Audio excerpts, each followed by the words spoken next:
First प्रश्न है, नायब ए मामलिकात नामक पद का सर्जन किसने किया था? नायब ए मामलिकात, इसको मामलिकात से आप याद रख सकते हैं मुइजुद्दीन बहराम शाह। बहराम शाह किस वंश का शासक था? तो गुलाम वंश का शासक था, ये भी ध्यान रखना है, ठीक है। सेकंड सीरीज का फर्स्ट प्रश्न है सर, गुलाम वंश का शासक था मुइजुद्दीन बहराम शाह, जिसने नायब ए मामलिकात नामक पद का सर्जन किया था। चलिए सर, सेकंड प्रश्न क्या है?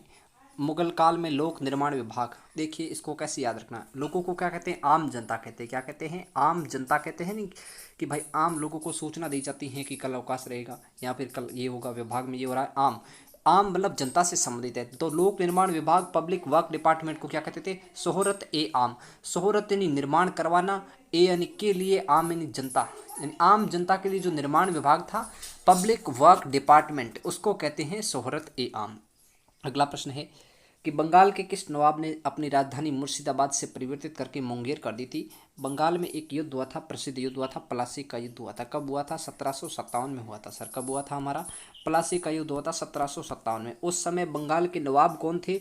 सिराजुद्दौला। कौन थे? सिराजुद्दौला। सिराज उद्दौला जो नवाब थे बंगाल के, उनको हटा के इन्होंने बनाया मीर जाफर को। किसको बनाया? मीर जाफर को। मीर जाफर ने जब गद्दारी करनी शुरू की, मीर जाफर ने सिराजुद्दौला के साथ गद्दारी की, बाद में सम्राट बना। लेकिन सम्राट बनने के बाद इसने अंग्रेजों से गद्दारी नहीं की, कुछ कर नहीं दे पाया। तो क्या किया अंग्रेजों ने? मीर कासिम को सम्राट बना दिया। किसका? बंगाल का। मीर कासिम को बंगाल का सम्राट ए हिंद घोषित किया। मीर कासिम ने सम्राट बनने के बाद क्या करता है? बंगाल के किस नवाब ने अपनी राजधानी मुर्शिदाबाद से मुंगेर परिवर्तित कर दी थी? तो मीर कासिम क्या करता है? राजधानी को हटा देता है। मीर कासिम, देखिए ये है मीर कासिम आपका। मीर कासिम क्या करता है? मुर्शिदाबाद से राजधानी को कहाँ ले जाता है? डायरेक्ट कन्वर्ट करता है मुंगेर में, ताकि वहाँ से रह करके अंग्रेजों के खिलाफ षड्यंत्र रच सके और मुंगेर से बंगाल का प्रशासनिक नियंत्रण कायम कर सके। इसीलिए इसने मीर कासिम ने बंगाल की राजधानी मुर्शिदाबाद से मुंगेर कर दी और बाद में बक्सर का युद्ध हुआ था। किस अभिलेख से पुष्टि हुई कि पुष्यमित्र शुंग ने अश्वमेध यज्ञ किया? ये अयोध्या अभिलेख। कल की सीरीज में एक प्रश्न था कि किस ग्रंथ से जानकारी मिलती, तो वो भी ध्यान रखना, महाभाष्य ग्रंथ पाणिनि का है। किसका है? महाभाष्य ग्रंथ है, पाणिनि का है, उससे जानकारी मिलती है महाभाष्य ग्रंथ से। सेकंड देखिए, अगला प्रश्न आता है, गिरनार में सुदर्शन झील का निर्माण किस शासक ने करवाया था? गिरनार की सुदर्शन झील गिरनार कहाँ पर स्थित है? सौराष्ट्र गुजरात के अंदर। सौराष्ट्र गुजरात के अंदर। सुदर्शन से सौराष्ट्र ध्यान रखना, और कहाँ पर स्थित है?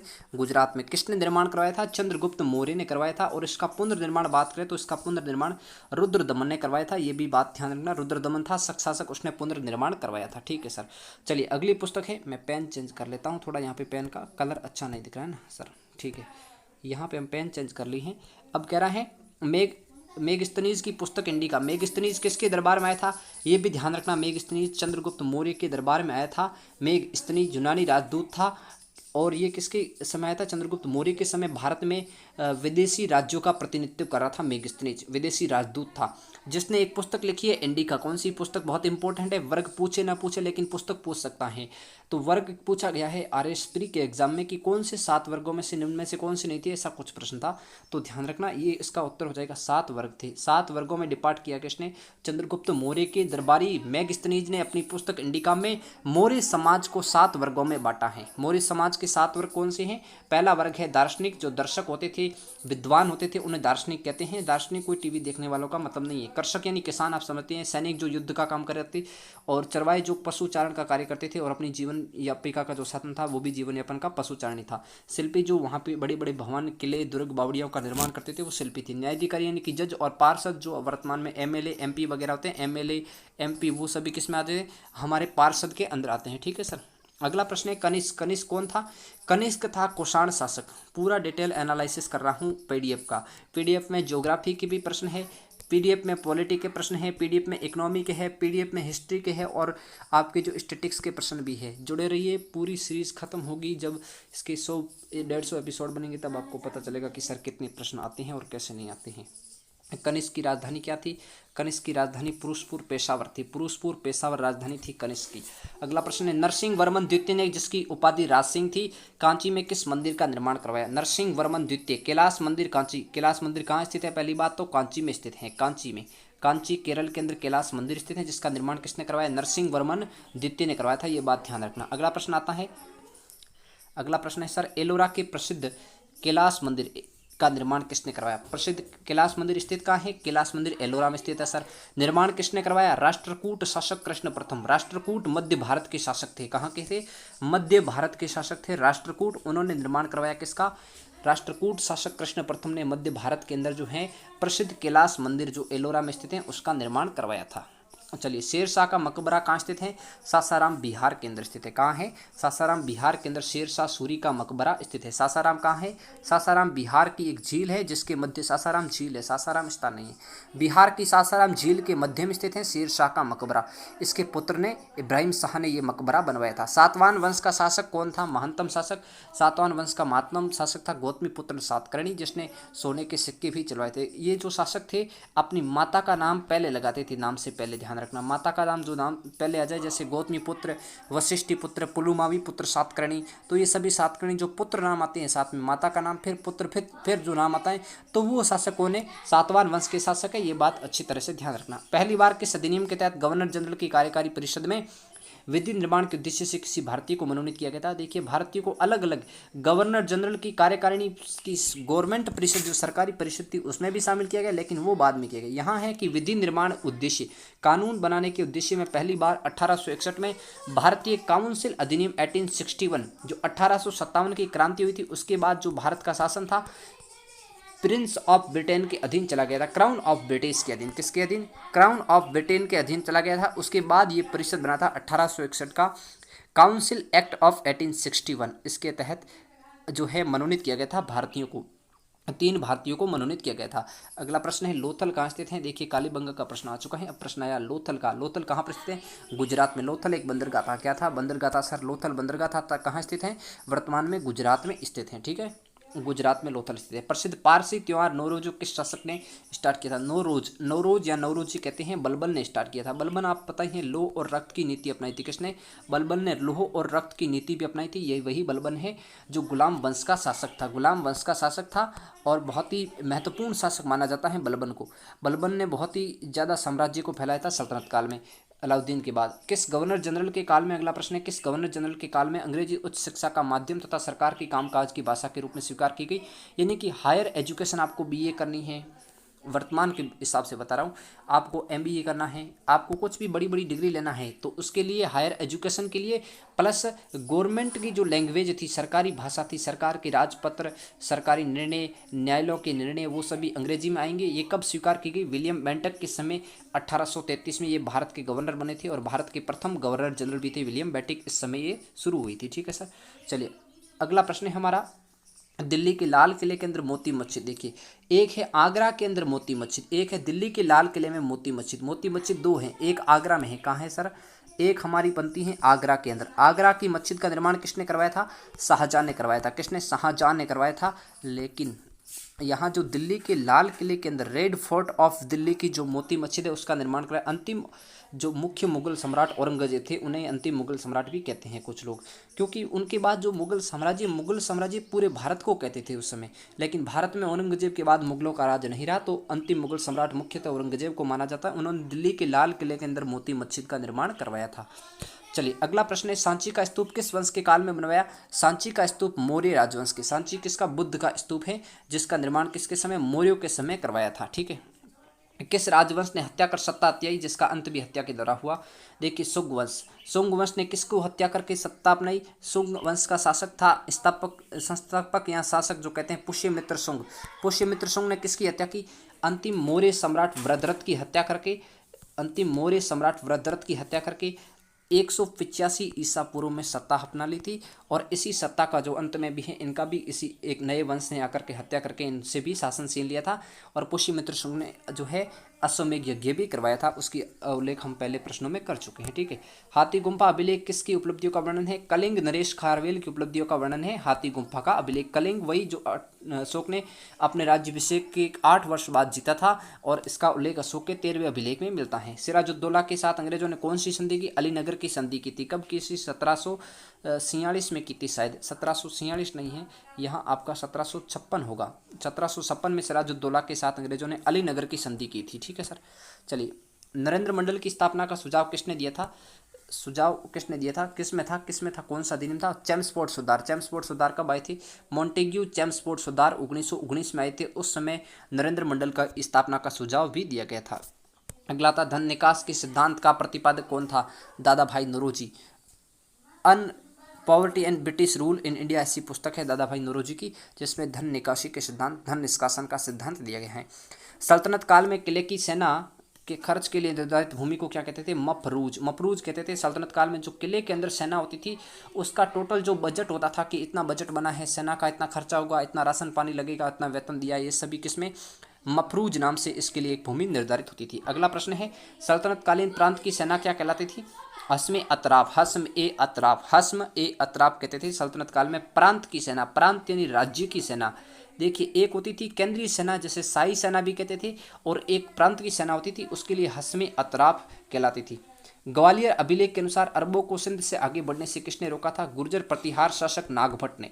नागभट्ट कौन थे? गुर्जर प्रतिहार। गुर्जर प्रतिहार शासक थे Nagabhata.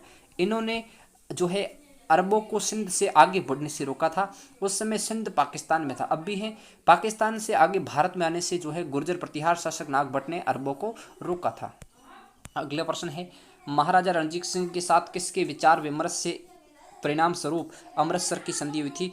Charles Metcalfe. Charles Metcalfe थे, उन्होंने क्या करवाया? महाराजा रणजीत सिंह से विचार करके उन्हें दब करके उन्हें मतलब दबाव दिया कि आप ये संधि कर लो, वरना हो सकता है कि जब हमारी ब्रिटिश फौज जो है सिंध प्रांत को जीतने जाएगी, इसने सोचा सिंध प्रांत को जैसे हम जीतने जाएंगे तो बीच में पंजाब पड़ता था, है ना, तो सिंध में जाने के लिए पंजाब से रास्ता चाहिए था उस समय, और पंजाब से रास्ता चाहिए तो पंजाब वालों से समझौता करना पड़ेगा। तो परिणाम स्वरूप पंजाब के शासक थे रणजीत सिंह, महाराजा रणजीत सिंह के साथ अमृतसर की संधि हुई थी। ठीक है, अगला प्रश्न है हमारा सर कि किस शासक के शासनकाल में बहमनियों ने अपना राजधानी गुलबर्गा से स्थानांतरित कर बीदर बनवाई?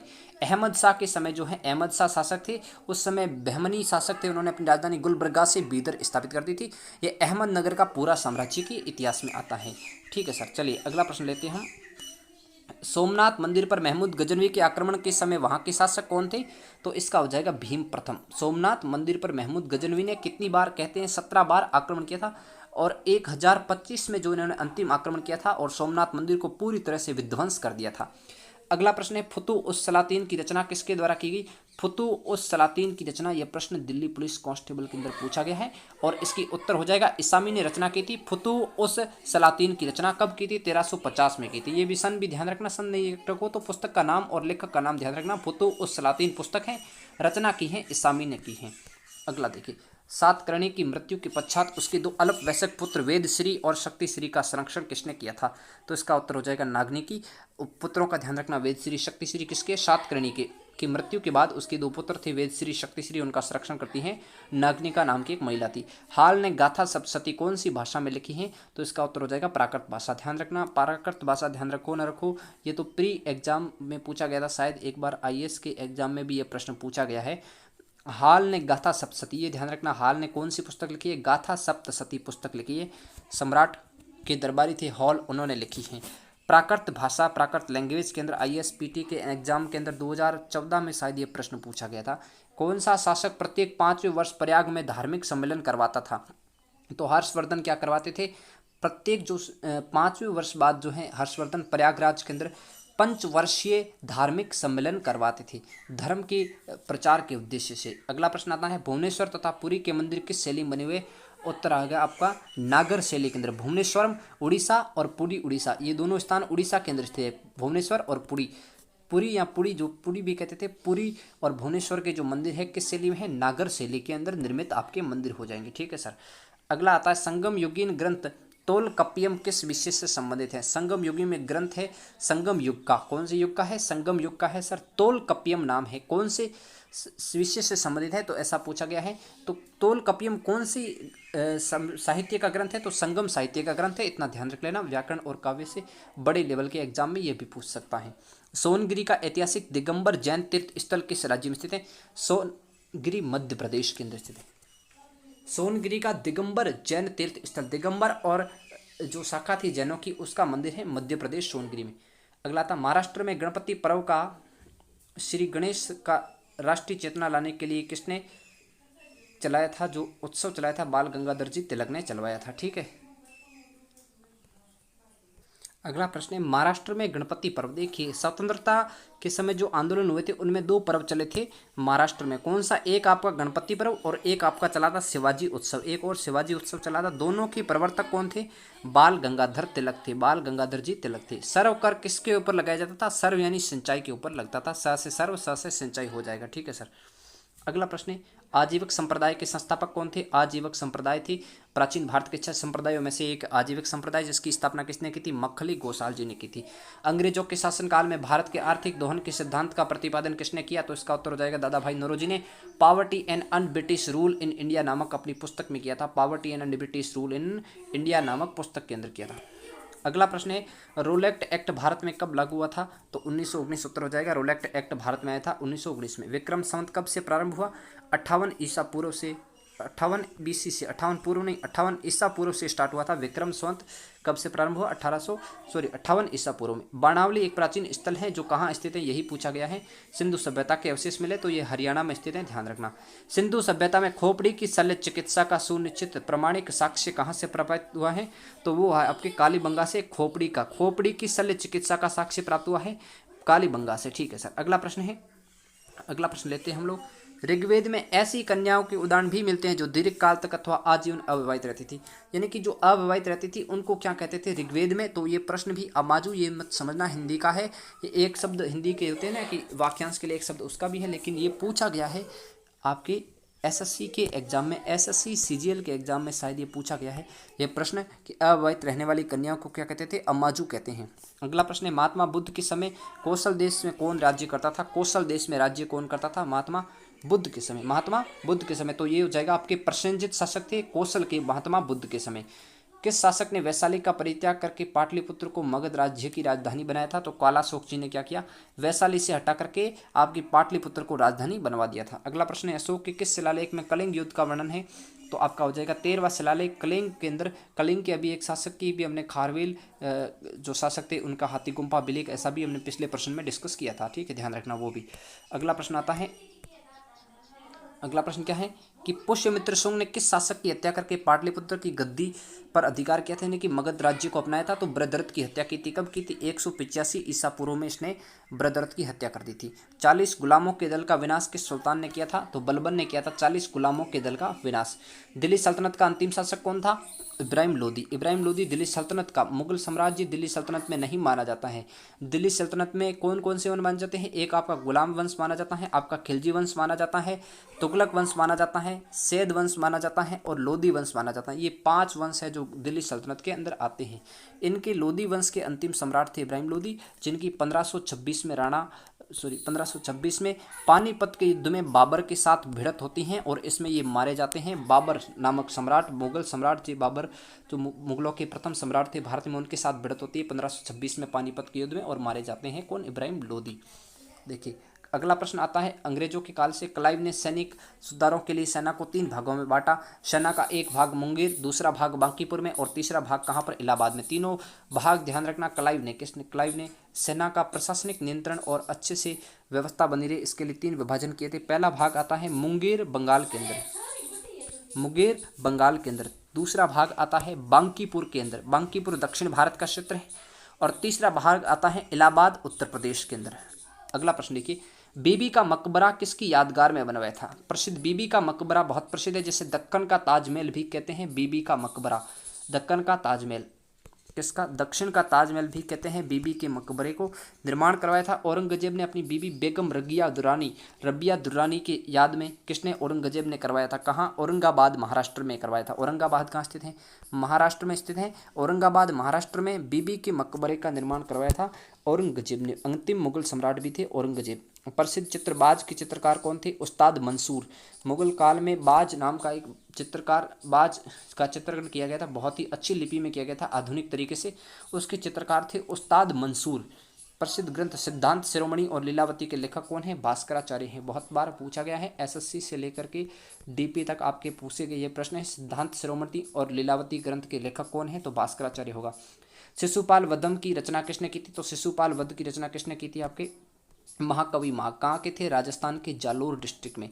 राजस्थान के जालोर, और जालोर में भी कहाँ के? जालोर में भी भीनमाल से निवासी थे, भीनमाल के निवासी थे जो महाकवि माघ थे। उन्होंने शिशुपाल वधम नामक ग्रंथ की रचना की है। अगला प्रश्न है शादवाद का अर्थ क्या है? शायद, है भी और नहीं भी। शादवाद का ये है शायद, है भी और नहीं भी। अकबर का शिक्षक कौन था? मुगल सम्राट, मुगलों के सबसे महान सम्राट थे अकबर। उनका जो शिक्षक कौन था? मीर अब्दुल लतीफ़। मीर लतीफ़ को ध्यान रखना, अकबर के शिक्षक के रूप में माने जाते हैं मीर लतीफ़। प्रसिद्ध कोहिनूर हीरा शाहजहां को किसने भेंट किया था?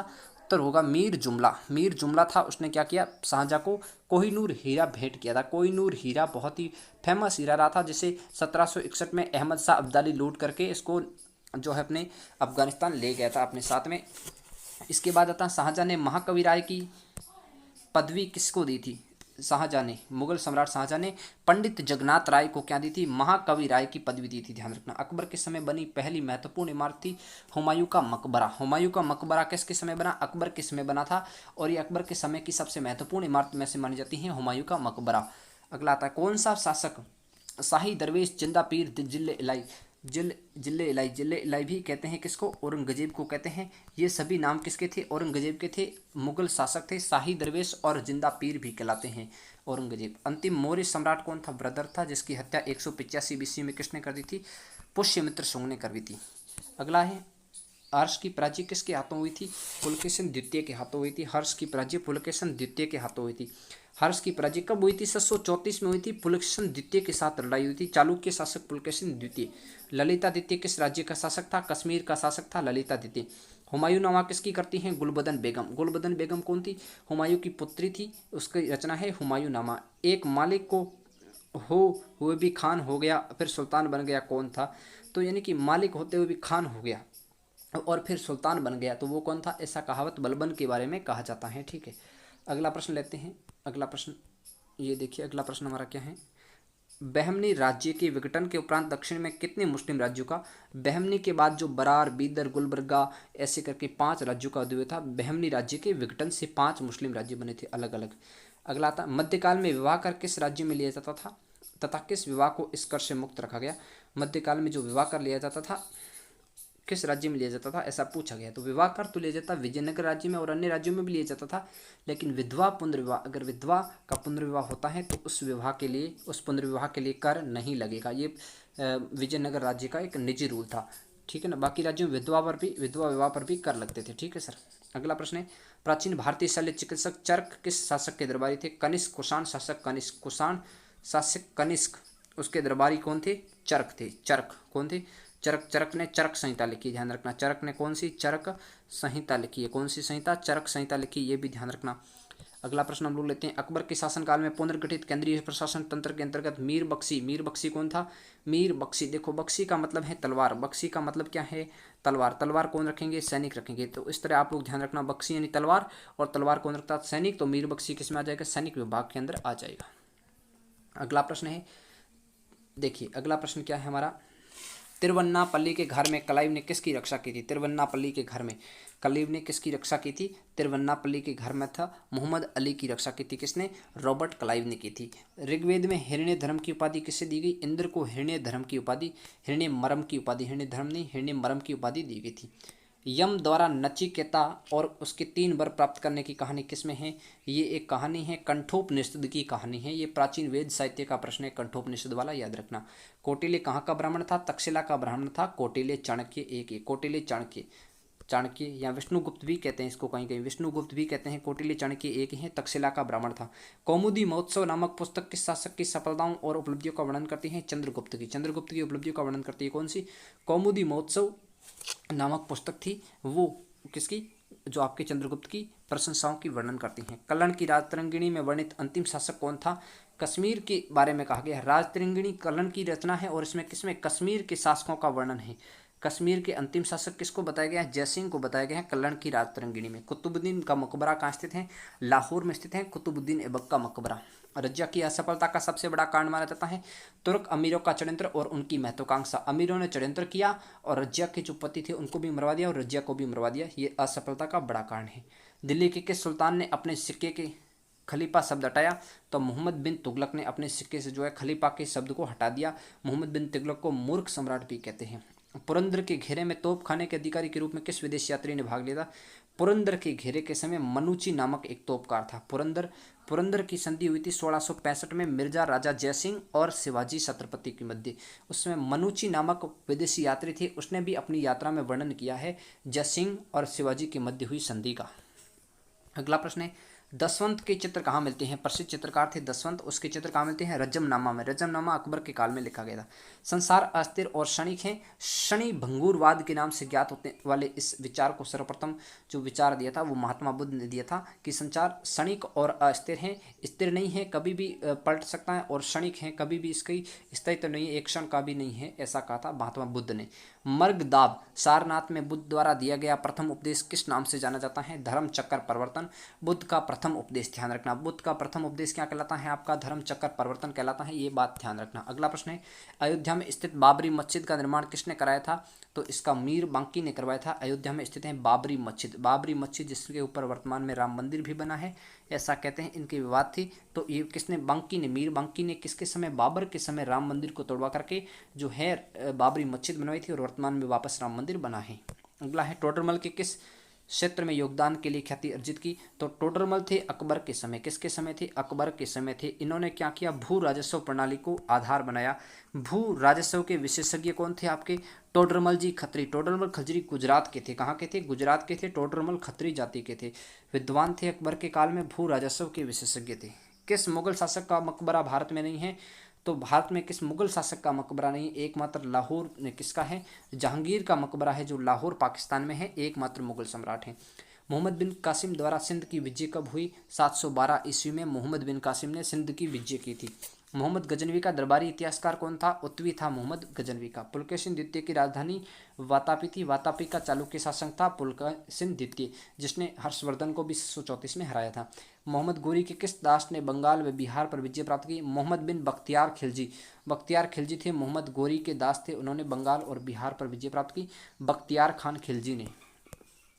आंध्र सातवाहन वंश का शासक कौन था जिसने वैनकंटक स्वामी की उपाधि धारण की थी? गौतमी पुत्र सातकर्णी था।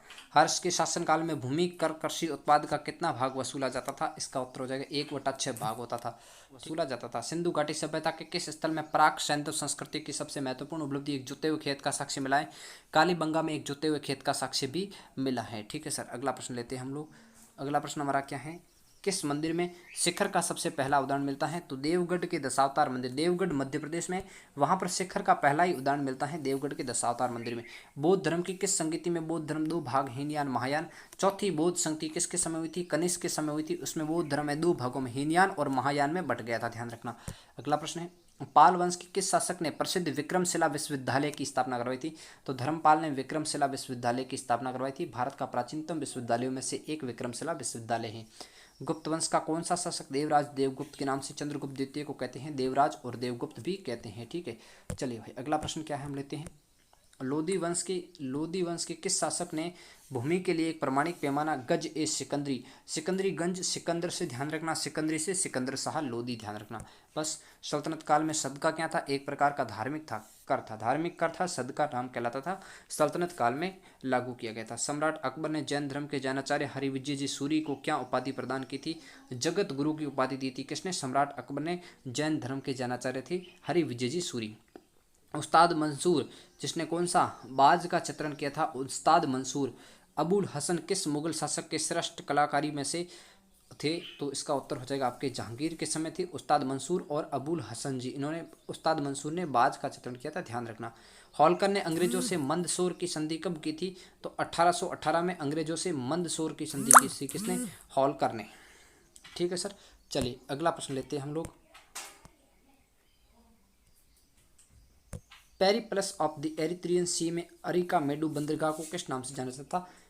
फेडोक नाम से जाना जाता। Periplus of the sea Erythraean Sea प्राचीन काल की ज्योग्राफी की एक महत्वपूर्ण बुक है, Periplus of the Erythraean C.